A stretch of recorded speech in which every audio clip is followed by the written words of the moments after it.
মুড়ি ছাড়া মুড়ি ঘন্ট বাঙালির একটা জনপ্রিয় খাবার।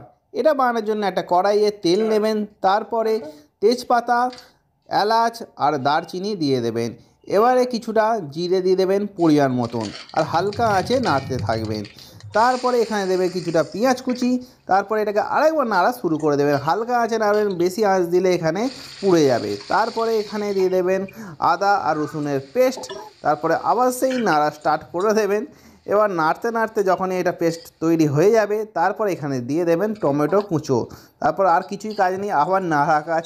তারপরে আবার নাড়তে শুরু করে দেবেন। তারপরে পরিমাণ মতো লঙ্কা হলুদ দিয়ে দেবেন। পরিমাণ মতো লঙ্কা হলুদ দেওয়ার পর আমরা এখানে ব্যবহার করছি গোবিন্দভোগ চাল। গোবিন্দভোগ চাল পরিমাণ মতন দেওয়ার পর আপনারা এখানে ভালোভাবে পেস্টটা মাখিয়ে নেবেন।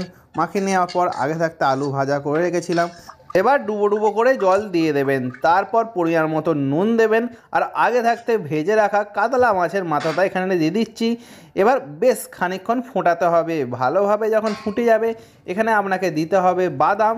কাজু বাদাম ব্যবহার করলে অনেক ভালো লাগে। তারপরে কিশমিশ, আর এরপরে আবার ফোটাতে হবে। ফুটিয়ে ফুটিয়ে যখন গাঢ় হয়ে আসবে, ভাতটি যখন হয়ে আসবে, আপনারা মাছের মাথাগুলিকে এইভাবে ভেঙে দেবেন। ভেঙে দেওয়ার পর ঘি ছড়িয়ে দেবেন। ব্যাস, আপনার মুড়ি ঘন্ট তৈরি হয়ে যাবে। এবার ঠান্ডার পালা, ঠান্ডা করতে দেবেন আর খাবেন, আর বলবেন কেমন হয়েছে কমেন্ট বক্সে অবশ্যই।